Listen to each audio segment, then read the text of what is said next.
예수님께서 부활하셨습니다.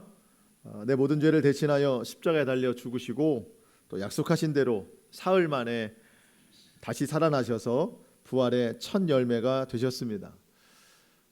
사단은, 마귀는 사망이라는 무기를 가지고 모든 인간을 가장 괴롭히거든요. 그래서 모든 인간을 흑암과 절망으로 빠뜨리려고 합니다. 가둬놓으려고 하죠. 그 사망 권세를 이기신 유일한 분이 우리 예수님이십니다. 예수님을 믿는 자들은 다시 오실 주님과 함께 부활의 몸으로 변화돼서 하나님 나라에 들어가는 영광스러움을 누리게 됩니다. 이것이 예수 부활의 가장 큰 의미이고, 또 하나의 의미를 생각해 보자면 예수님은 부활하셔서 승천하셨어요. 하늘로 오르시고 약속하신 대로 성령을 보내주셨습니다. 영으로서 우리와 함께 하십니다. 그래서 우리가 부활의 감격을 누린다고 하는 것은 이제 마지막 때나 아니면 내가 생명이 다해서 주님과 그 하나님 나라 들어갈 때만 부활의 영광이 있는 것이 아니라 오늘도 승천하셔서 약속하신 대로 성령으로 나와 함께 하시는 그 예수님이 부활하신 능력으로 나와 함께 하시기 때문에 나의 모든 삶의 고통과 어려움과 힘든 이유들을 그 능력으로 다 이겨내게 하신다는 거예요. 그래서 우리는 평안과 은혜와 감사의 삶을 살아갈 수 있게 되는 겁니다.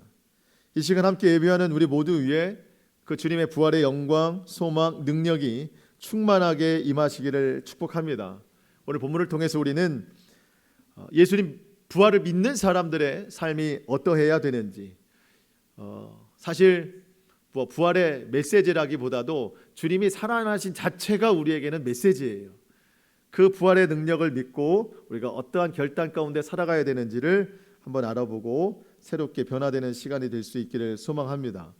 자, 예수님께서는 오늘 본문 2절에 보니까 안식 후 첫날에 부활하셨다 이렇게 말씀하고 있습니다. 안식 후 첫날에 부활하셨다. 이 내용이 모든 복음서에 동일하게 기록이 되어 있는데요. 자, 이로써 우리는 안식일이라고 말하는 토요일에 하나님을 예배하지 않습니다. 우리는 안식 후 첫날인 주일에 하나님을 예배하는 거예요. 지금도 많은 사람들이 안식일, 토요일에 예배하는 것이라고 주장하는 사람들이 많아요. 소위 이단이라고 하는 사람들. 여러분, 길을 가다가 혹 주변에 아는 분들이 우리는 안식일에 예배를 드리는 게 맞다 주장하면은 더 이상 대화하지 마시고 그 자리를 뜨는 것이 괜찮습니다. 더 이상 대화를 이어가지 않는 게 좋습니다. 왜냐하면 그들은 진리가 아닌 것을 준비해서 진리인 것처럼 설득시키려고 하거든요. 그렇기 때문에 여러분, 진리가 아닌 것에 대해서는 대꾸하지 않으셔도 됩니다. 그렇기 때문에 그런 대화 속에서는 자리를 뜨시거나 그 대화를 거기서 끝내시는 것이 더 현명한 방법이라는 생각이 들어요. 예수님이 부활하신 날, 안식 후 첫날 새벽에, 사실은 아직 어두운 때거든요. 그 어두운 때에 예수님의 무덤을 찾아간 사람들이 있습니다. 오늘 성경에 보니까 여인들이라고 기록이 되어 있어요. 그들은 왜 예수님의 무덤에 찾아갔을까요? 예수님이 돌아가시기 전에 수차례 나는 고난을 받고 사람들에 의해 죽임을 당하지만 나는 3일 만에 부활할 것이다. 사실 이 말씀을 기억해서 믿고 간 것이 아니에요. 그들은 예수님이 아직도 그 무덤 속에 시신으로 계실 것을 알고 오히려 그것을 믿고 그 시신에 향품을 바르기 위해서 예수님 무덤으로 찾아갔다는 거예요. 자, 1절과 2절 말씀입니다. 안식일이 지남에 막달라 마리아와 야고보의 어머니 마리아와 살로메가 가서 예수께 바르기 위하여 향품을 사다 두었다가 안식 후 첫날 매우 일찍이 해 돋을 때에 그 무덤으로 갔어요. 여러분, 이 여인들의 예수님에 대한 사랑과 그 선한 마음은 너무나도 귀한 것입니다. 그런데 예수님의 부활의 말씀을 기억하지 못하고 여전히 시신으로 계실 그 예수님을 위해서 뭔가를 하고자 하는 열심을 나타내고 있는데 그건 바른 믿음이 아니라는 거예요. 자, 이 여인들의 믿음은 어디에 머물러 있습니까? 아직 그 십자가와 죽음에 이 믿음이 머물러 있는 거예요. 여러분, 예수님 믿는 사람들은요, 십자가 고난, 십자가 위에서 죽으심, 이게 굉장히 큰 믿음이거든요. 근데 거기에만 머물러 있으면 안 됩니다. 우리의 믿음은 부활에 있어요. 부활까지 나아가는 것이 진정한 믿음이라는 겁니다. 여러분, 예수님을 믿는 우리가 믿음이 크든 작든 그냥 예수를 믿는다는 그 믿음 자체가 우리에게 주는 교훈과 감격과 감사가 있어요. 그러니까 다시 말하면 저와 여러분이 예수님을 믿는 사람들이라고 하는 이 자체가 얼마나 큰 능력인지 몰라요. 여러분, 모든 사람은 다 무덤에 갇혀 있습니다. 태어나서 이 땅에 살다가 죽은 모든 사람은 다 무덤에 갇혀 있어요. 소위 종교의 창시자라고 하는 모든 사람들, 신앙의 대상들, 그 사람들도 죽어서 다 무덤에 갇혀 있습니다. 사람들은 그 사람을 믿고 그 사람들을 따르기 위해서 어디로 가요? 결국 무덤으로 가는 거예요. 왜냐하면 무덤에 갇혀 있기 때문에. 그러면서 자기들이 믿었던 그 신앙의 대상들이 죽어 무덤에 갇혔을 때 그 무덤을 호화롭고 웅장하게 만듭니다. 옛날 우리나라 임금들이 다 그렇잖아요. 무슨 왕릉 무슨 릉 하면서 무덤이 굉장히 화려하고 크지 않습니까? 여러분, 무덤이 클수록 뭐예요? 그 사람의 업적이 크다는 거죠. 호화로울수록 그 사람을 더 기린다는 뜻이 아닙니까? 여러분, 어떤 이단의 창시자, 이단의 종교, 사람, 그 사람이 죽으면 어떠겠어요? 그 무덤을 얼마나 훌륭하게 만들겠어요? 사람들이 더 훌륭하게 만드는 것은 뭐예요? 내가 그 무덤을 훌륭하고 웅장하고 호화스럽게 만드는 만큼 그 사람이 능력 있다는 것을 산 사람들이 증거하고 있는 것이거든요. 그런데 여러분, 아무리 무덤이 웅장하고 호화스러워도 무덤에 갇혀 있는 자는 아무 능력을 나타내지 못합니다. 이것이 세상 종교라는 거예요. 그런데 우리 예수님의 무덤은 동굴이에요. 초라했습니다. 그리고 비어 있습니다. 아무것도 없어요. 여러분, 우리가 믿는 예수 그리스도 빈 무덤이라는 것이 얼마나 감사한지 몰라요. 살아나셨다는 증거거든요. 그 누구도 살아난 사람이 없어요. 예수님만이 살아나셨습니다. 여러분, 지금도 자기의 종교 대상자를 찾기 위해서 무덤으로 가는 사람들이 있어요. 산 사람들이. 근데 우리는 달라요. 우리 예수님은 부활하셔서 우리를 찾아오셨어요.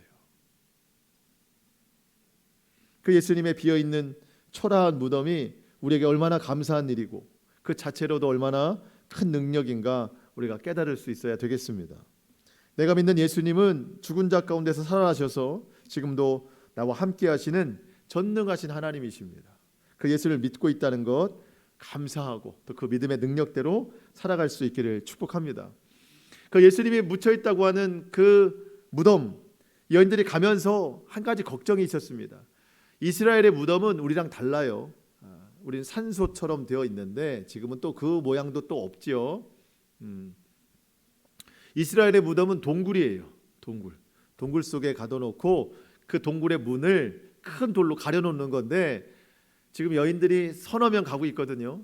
그 여인들의 힘으로는 그 동굴의 돌문을 열 수가 없어요. 그래서 가면서 걱정해요. 누가 그 돌문을 열어주겠느냐.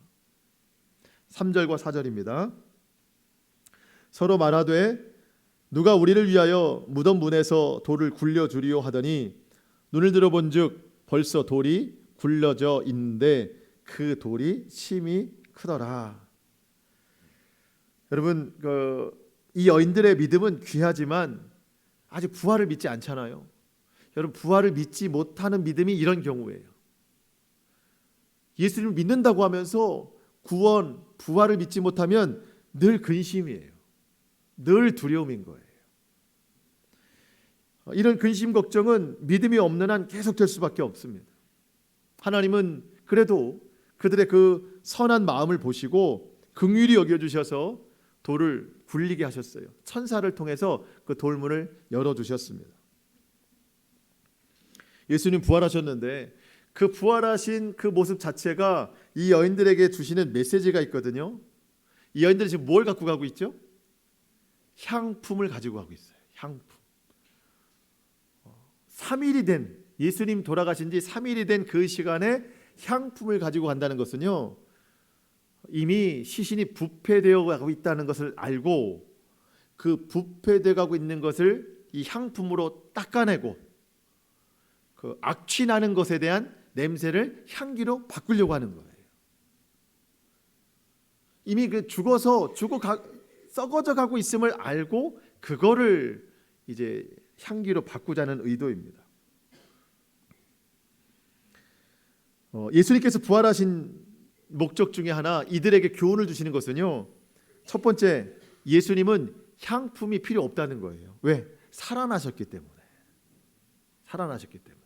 그리고 무엇보다 더 중요한 것은 예수님께서 사람들에 의해 붙잡히시기 전에 한 여인이 순전한 나드 한 옥합을 깨뜨려서 예수님 머리 위에 부을 때 그것으로 이미 예수님 장례에 대한 향품을 바른 것이다, 예수님 말씀하신 적이 있어요. 여러분, 같은 마가복음이니까 한번 찾아보기 원하는데요, 14장 3절입니다. 14장 3절 제가 읽어보겠습니다. 예수께서 베다니 나병 환자 시몬의 집에서 식사하실 때에 한 여자가 매우 값진 향유 곧 순전한 나드 한 옥합을 가지고 와서 그 옥합을 깨뜨려 예수의 머리에 부으니, 여러분 잠깐만 거기를 손으로 한번 짚고 계시고요. 자, 여인이 순전한 나드 한 옥합, 우리로 말하면 향수 한 병을 가지고 와서 그것을 깨뜨려서 그 내용물을 예수님 머리 위에 부었습니다. 사람들은 막 책망했어요. 그것을 팔아서 가난한 사람들 나눠주면 얼마나 좋았겠느냐. 실제로 그 가격이 그 당시에 사람이 1년 동안 벌어들여서 살 수 있는 돈이래요. 정말 귀한 돈이죠. 비싼 겁니다. 근데 그것을 깨뜨려서 예수님 머리 위에 부었는데 예수님이 그 행동을 보시고 뭐라고 말씀하셨냐면, 여러분 14장 6절, 예수께서 이르시되 가만두라, 너희가 어찌하여 그를 괴롭게 하느냐, 그가 내게 좋은 일을 하였느니라.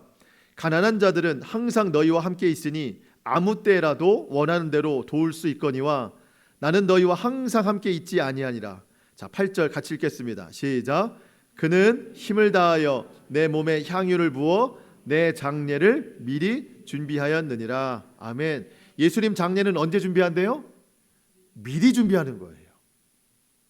예수님 장례는 미리 준비하는 겁니다. 그래서 향품을 그 여인이 바른 것이다, 예수님은 그렇게 말씀하셨습니다. 예수님의 이 말씀을 통해서 우리는 중요하게 깨달을 게 있습니다. 예수님 장례는 미리 준비하는 거다. 그러면 돌아가신 후에는 뭘 준비해야 될까요? 부활을 준비하는 거예요. 이 여인들은 예수님의 장례를 지금도 준비하는 것이 아닙니다. 이제는 돌아가셨기 때문에 약속대로 부활을 준비했어야 되는 거예요. 근데 지금 이 여인들은 아직도 예수님이 죽으신 것으로 믿고 그 시신을 닦을 향품을 지금도 준비하고 있는 거예요. 이걸 우리도 한번 적용해 볼까요? 우리도 살아있을 때 장례를 준비해야 되는데 이것은 영적인 의미를 말하는 겁니다. 내가 살아있다고 하는 것은요, 내 옛사람을 말하는 겁니다. 내 옛사람이 살아있을 때 예수님이 십자가에 달려 죽으심으로 내 옛사람과 함께 못 박은 영적 장례를 준비하면서 살아가야 된다는 거예요. 지금 내 옛사람이 살아있다면, 그렇게 내 옛사람이 주님의 십자가에 못 박혔다고 죽은 것을 확정이 되면 그때부터는 우리는 뭘 준비해야 되죠? 부활을 준비하는 겁니다. 여러분, 부활은 죽음이 없으면 안 되는 거잖아요. 죽은 자가 부활하는 거잖아요. 그렇다면 우리는 부활하려면 뭐부터 해야 돼요? 죽어야 되는 거예요. 이건 육체의 생명이 아니라 나의 영적인 옛사람의 생명, 내 마음대로 살던, 죄 가운데 살던, 예수님이 원하는 대로 살지 못했던 그 옛사람이 십자가로 죽어져야 되는 겁니다. 그 삶을 먼저 살아내고 우리가 주님과 함께 죽으심이 확정이 되면 이제는 부활을 준비하면서 살아가야 된다는 거예요. 복음의 말씀을 제가 선포합니다. 로마서 6장 4절 말씀 들어보세요. 그러므로 우리가 그의 죽으심과 합하여, 예수님의 죽으심과 합하여 세례를 받음으로 그와 함께 장사되었나니, 주님과 함께 내가 죽었습니다. 이는 아버지의 영광으로 말미암아 죽은 자 가운데서 살리심과 같이 우리로 또한 새 생명 가운데 행하게 하려 하심이라.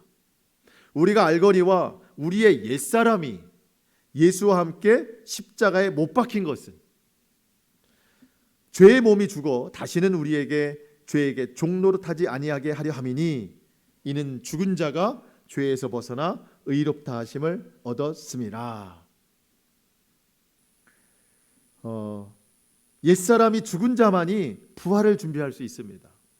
그래서 우리는 예수님을 믿는 과정 중에 먼저는 내 옛사람 거듭나기 전에 그 행동을 먼저 장례 치러야 된다는 거예요.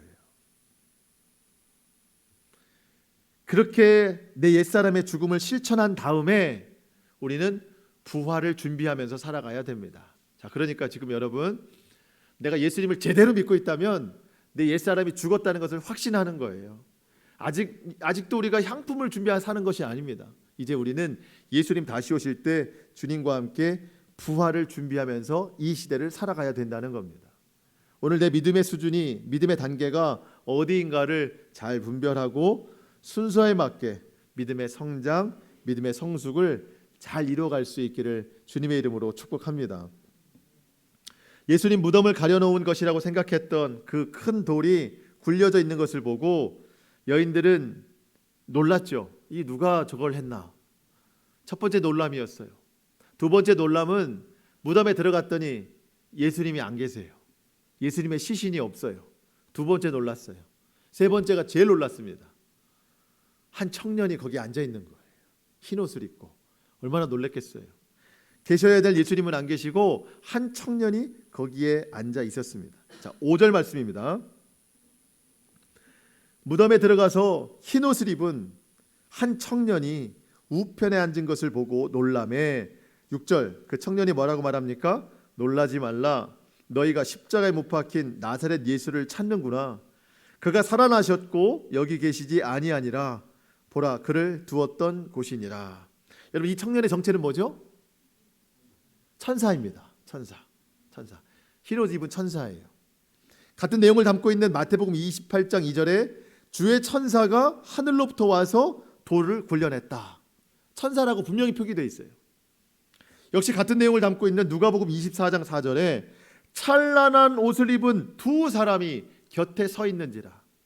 역시 천사를 의미하는데 천사가 둘이었다라고 기록을 하고 있습니다. 자, 그러면 마태복음은 분명히 천사라고 표기를 했고 누가복음은 찬란한 옷을 입은 이라고 누가 봐도 천사인 것을 알게 됐는데 유독 마가복음에서는 청년이라고 얘기를 했어요. 한 청년.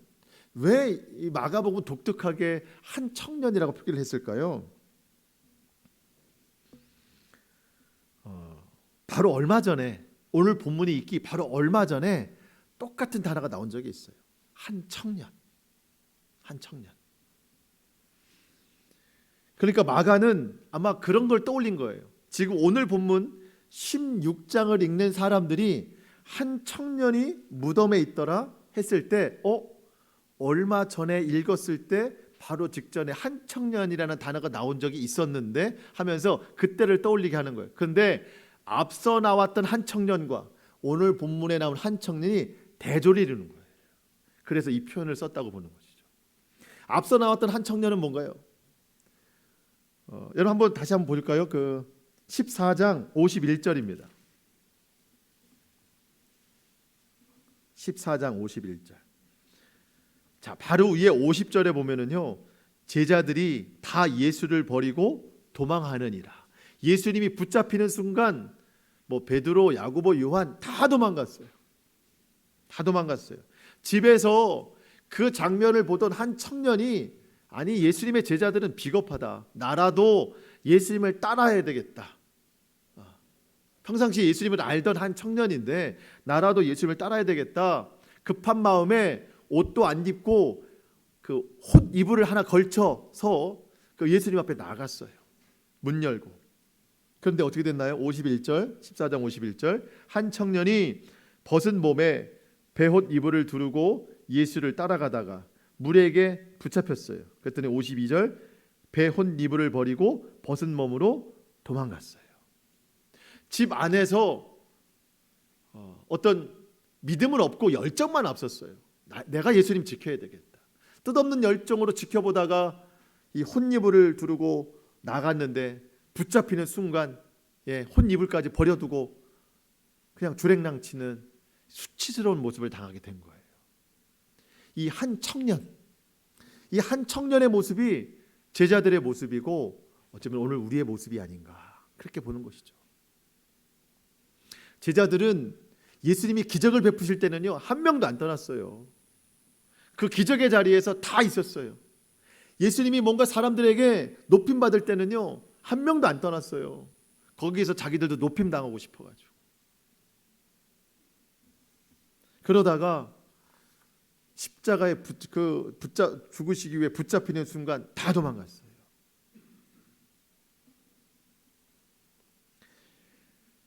이 청년이 수치스러운 모습으로 도망친 것처럼 제자들이 그랬고 혹시 오늘 우리가 그런 것은 아닌가?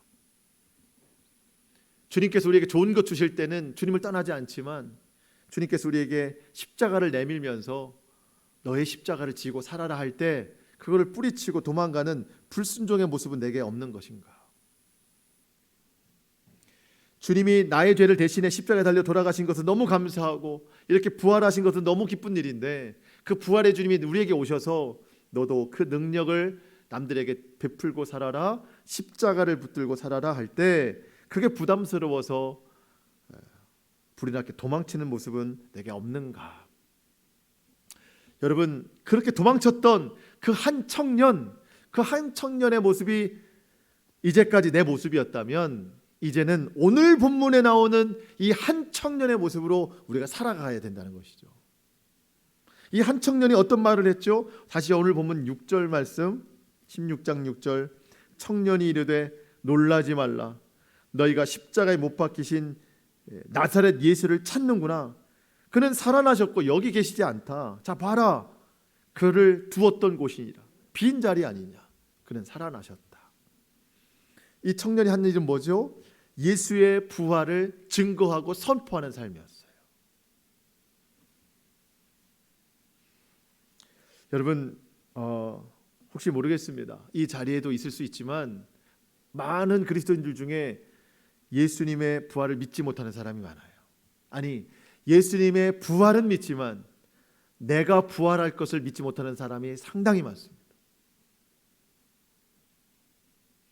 천국과 지옥을 믿지 못하는 그리스도인들이 상당히 많아요. 구원의 소망을 가지고 예수님 믿는 게 아니라 이 땅에서 잘 되기를 바라면서 예수님 믿는 사람들이 굉장히 많아요. 여러분 그런 모습이 앞서 나온 한 청년의 모습인 거예요. 바르지 않은 믿음으로 예수님을 믿다 보니 진리로 나갈 때는요 도망쳐버리는 믿음이에요. 오늘 내가 예수님을 찾는 목적, 오늘 내가 예수님 믿는 목적이 정말 분명해야 됩니다. 우리는 구원이에요. 부활입니다. 그리고 주님의 그 십자가 길을 따라가는 믿음이고 부활의 증인으로 살아가는 거예요. 오늘 본문에 나온 이 청년, 이 천사 외침, 주님은 이곳에 안 계시다, 살아나셨다. 그 외침이 오늘 우리의 선포가 되어야 된다는 겁니다. 그 천사가 말한 게 그 여인들에게 선포한 거 아닙니까? 여러분 예수님 안 계신 곳에 예수님을 만나러 온 이 여인들처럼 이 시대에도 예수님을 예배하러 나오지만 예수님 안 계신 예배를 드리는 사람이 많다는 거예요. 그 뜻은 성전에 예수님이 안 계시다는 뜻이 아니라 예배의 목적이 예수님을 위한 것이 아니라 내 만족을 위해서 드리는 예배를 드리는 사람이 많다는 거예요. 여러분 우리의 예배의 목적은 특별히 이 주일에 예배하는 것은요, 늘 매주마다 우리는 안식 후 첫날 이 주일에 예배 드리는 거잖아요.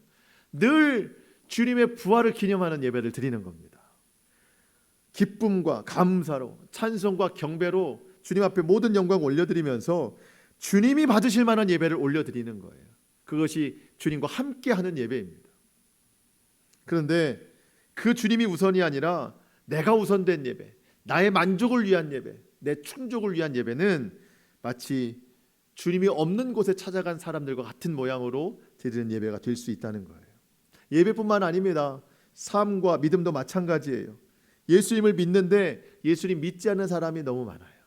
참 모순된 일이죠. 믿는데 믿지 않는다. 주님은 부활하셔서 나와 함께 하시는데 마치 예수님 안 계신 무덤에 찾아간 여인들처럼 주님이 나와 함께 하시는 것도 모르고 그저 주님이 없는 곳에만 찾아다니는 그런 나의 영적 무지의 삶을 볼 수 있지는 않은가 생각해 보는 겁니다.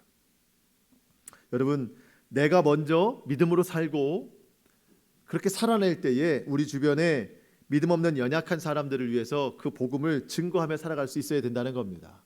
한 번 더 말씀드립니다. 앞서서 나온 14장의 한 청년이 아니라 오늘 본문 16장의 이 한 청년의 모습으로 저와 여러분들이 변화될 수 있기를 축복합니다. 그 청년이 말하기를, 그러니까 천사가 말하기를 예수님은 무덤에 안 계시다. 예수님은 약속하신 대로 너희보다 먼저 갈릴리로 가셨다. 이거를 전하라 말씀하십니다. 자, 7절 말씀입니다. 오늘 본문 7절. 가서 그의 제자들과 베드로에게 이르기를 예수께서 너희보다 먼저 어디로 가요?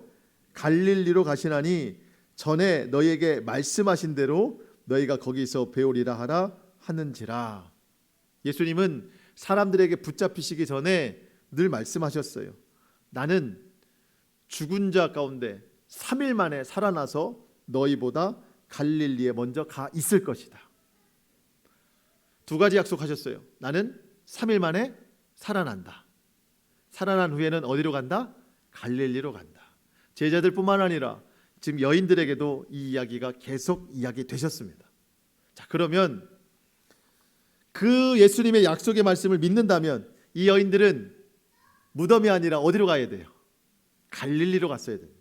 지금은 예루살렘이에요.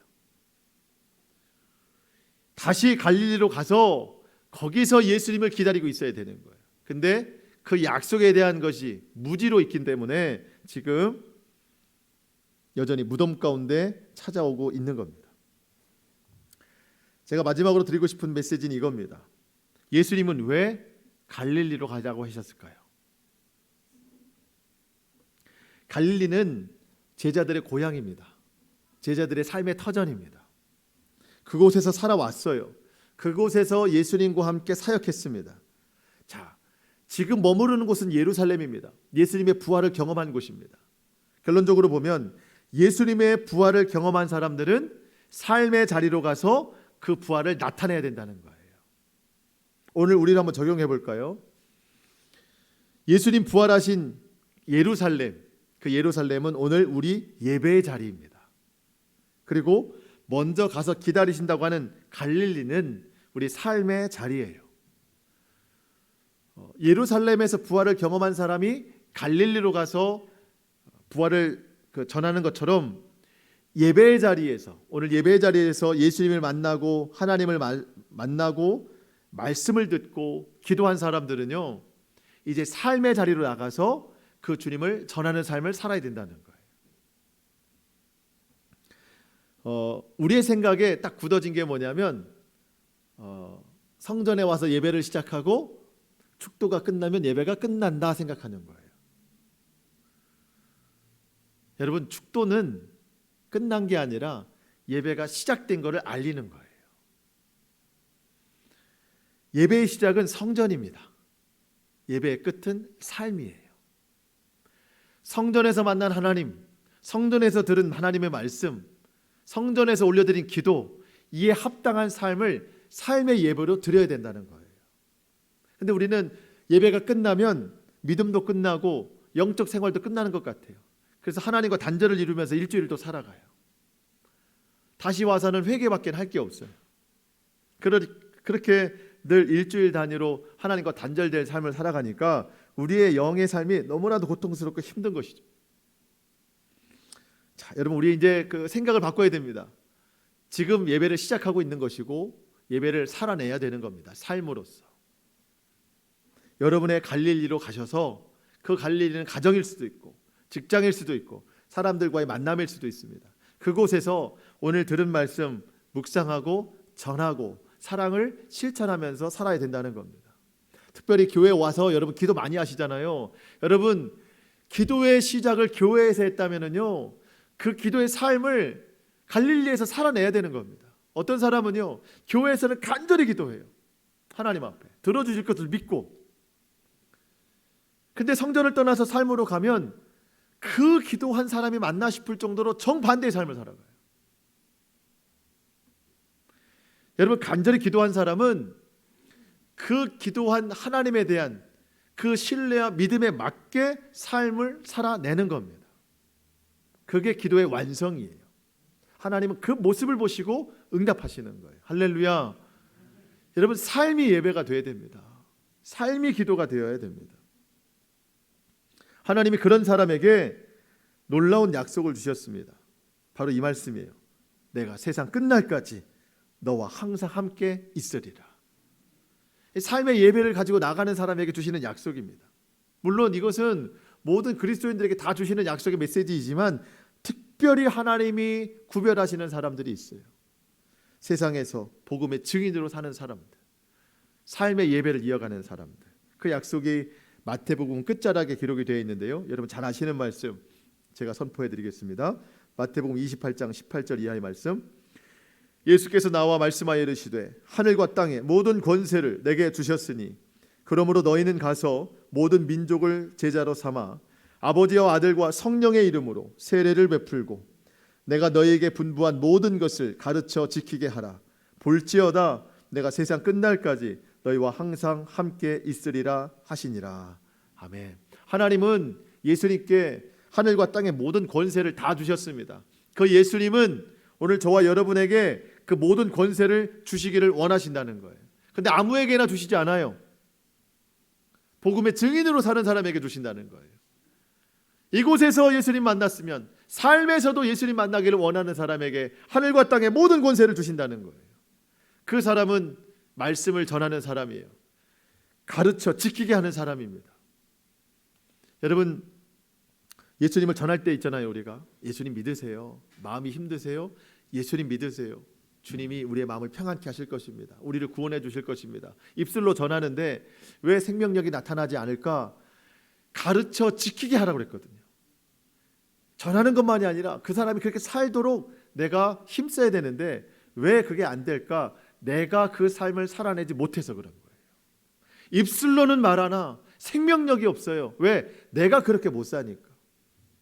내가 사랑하지 못하고, 내가 용서하지 못하고, 내가 겸손하고, 내가 온유하지 못하고, 내가 인내하지 못하니까. 그러면서 입술로는 선포하니까 생명력이 없는 거예요. 주님이 말씀하십니다. 가르치지만 지키게 하라. 무슨 뜻이죠? 나부터 먼저 살아내라는 뜻입니다. 그런데 참 힘겹죠. 그래서 주님이 그렇게 결단하는 사람에게 세상 끝날까지 함께 하신다는 거예요. 도와주신다는 거예요. 하늘과 땅의 모든 권세를 주신다는 거예요. 그렇게 살도록. 여러분, 그 은혜와 축복, 이 권세를 받아 누리실 수 있기를 축복합니다. 주님이 여러분과 함께 하실 거예요. 말씀을 마치겠습니다. 저와 여러분의 앞으로의 삶이 예수 그리스도의 증인이 되는 삶이 될 수 있기를 주님의 이름으로 축복합니다. 그렇게 사는 것이 우리 영에 더 건강한 거예요. 내가 주님을 위해 살아갈 때 주께서 나를 위해 살아가신대요. 내가 주의 복음을 외칠 때에 주님께서 나의 삶을 주장하신다는 거예요. 선하게 이끄신다는 거예요. 오늘 우리가 예수 그리스도의 부활을 기념하면서 다시 한번 나의 믿음이 오직 주님께만 있음을 결단하고 이제 이후로의 삶이 오늘 본문에 나온 이 한 청년의 삶처럼 주의 복음을 위해 또 주의 증인 삶을 위해서 우리가 살아가는 복된 믿음의 삶이 될 수 있기를 주님의 이름으로 축복합니다. 아멘. 우리 함께 기도하시겠습니다.